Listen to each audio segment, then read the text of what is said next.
3. ¿Alguna vez te has preguntado cómo un joven nacido en una noble familia de Portugal se convirtió en el martillo de los herejes, doctor de la Iglesia y, curiosamente, el santo casamentero?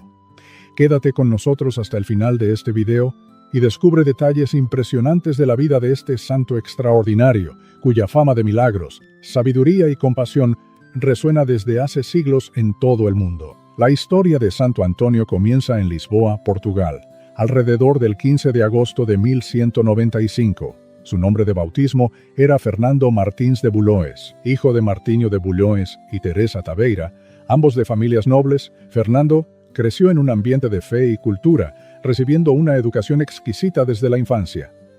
Esta sólida formación sería fundamental para el desarrollo intelectual y espiritual que marcaría toda su vida. Desde muy temprano, Fernando demostró una profunda inclinación hacia la vida religiosa, acompañada de una inteligencia brillante. A los 15 años, tomó una decisión que cambiaría el rumbo de su vida. Ingresó al monasterio de San Vicente de Fora, dando inicio a su camino en la Orden de los Canónigos Regulares de Santo Agustín. Poco tiempo después se trasladó al renombrado monasterio de Santa Cruz, en Coimbra, donde se dedicó intensamente a los estudios filosóficos y teológicos, preparándose para el sacerdocio.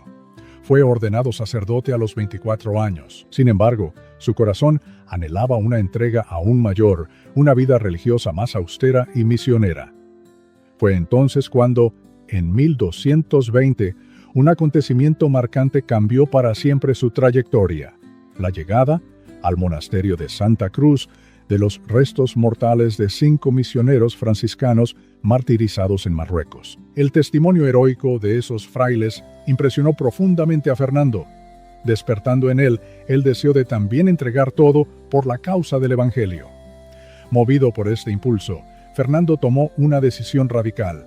Dejó la orden agustiniana, ingresó a la recién fundada Orden de los Frailes Menores, fundada por San Francisco de Asís, y comenzó a llamarse Antonio, en honor a San Antón, el anacoreta egipcio. Su objetivo era claro: quería ser misionero y predicar el Evangelio en las tierras más difíciles y lejanas. Antonio embarcó hacia Marruecos, pero al llegar allí enfermó gravemente y tuvo que regresar. Sin embargo, Dios tenía otros planes para él.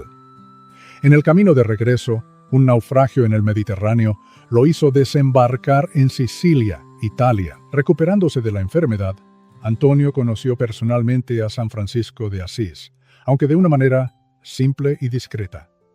Fue un encuentro significativo que consolidó en Antonio la decisión de vivir plenamente el ideal franciscano. Antonio fue enviado a un ermitaño en Monte Paolo, en Romaña, donde se dedicó a la oración, la penitencia y los trabajos humildes.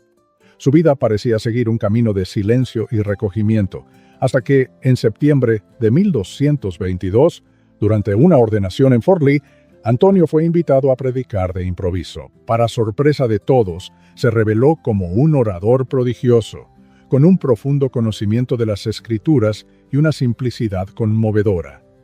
Era el inicio de su misión como predicador, que lo llevaría a ser llamado el martillo de los herejes. A partir de ese momento, Santo Antonio recorrió el norte de Italia y el sur de Francia, combatiendo las herejías que amenazaban la fe católica, especialmente las de los cátaros y albigenses. Su predicación no era solo intelectual, sino llena de fervor, ejemplos concretos y milagros que tocaban el corazón del pueblo. Si te está gustando este contenido y quieres que más personas conozcan la vida y las enseñanzas de Santo Antonio, deja tu like. Así, el canal podrá evangelizar aún más corazones. En 1224, Antonio fue nombrado maestro de teología para los frailes en formación por recomendación del propio San Francisco de Asís. 3 años después, Antonio fue nombrado superior de las fraternidades franciscanas del norte de Italia. Visitó incansablemente los conventos bajo su jurisdicción, fundando otros y manteniendo siempre un contacto cercano con los hermanos. Sin embargo, su corazón seguía ardiendo por el anuncio del Evangelio. Incluso con tanta responsabilidad, nunca descuidó la oración y la vida interior, mostrando el equilibrio entre el estudio y la espiritualidad que marcaría toda su actuación. Fue en Padua, ciudad del norte de Italia, donde Antonio encontró su hogar definitivo. Allí Antonio escribió los famosos sermones, tratados para orientar a sus hermanos en la predicación del Evangelio y en la administración de los sacramentos, especialmente de la penitencia y la Eucaristía. Sus escritos revelan una mente brillante, unida a un corazón profundamente evangélico, siempre preocupado en traducir la fe en acciones concretas de amor al prójimo. Durante la Cuaresma de 1231, Antonio realizó una serie de sermones que se consideran su testamento espiritual. Además de sus predicaciones, Antonio realizó innumerables milagros que fortalecieron la fe del pueblo. Uno de los más famosos fue el episodio en el que, para probar la presencia real de Cristo en la Eucaristía, hizo que una mula, después de 3 días de ayuno, se arrodillara ante la hostia consagrada, ignorando la comida ofrecida por un hereje. Este milagro llevó a la conversión de ese hombre, de su familia y de muchos presentes. Una vez, Santo Antonio fue llamado para predicar en Rímini, pero a la población no le interesaba escucharlo. Desanimado, Santo Antonio se dirigió a la orilla del mar y, en un acto de fe, comenzó a predicar a los peces. Sorprendentemente, los peces se reunieron y, con la cabeza fuera del agua, prestaron atención a Santo Antonio. En otra ocasión, Santo Antonio predicaba en la catedral un domingo de Pascua, hasta que recordó que había sido designado para cantar el Aleluya en la misa del convento franciscano. El santo fue visto simultáneamente en ambos lugares, lo que se conoció como el milagro de la bilocación. Al final de su vida, Antonio pidió ser llevado de vuelta a Padua. En el camino, al llegar al barrio de Arsella, a las puertas de la ciudad, exclamó: «Veo a mi Señor», y serenamente entregó su alma a Dios. Tenía solo 36 años, pero su vida ya era una leyenda. La fama de santidad de Antonio era tan grande que apenas 11 meses después de su muerte fue canonizado por el Papa Gregorio IX.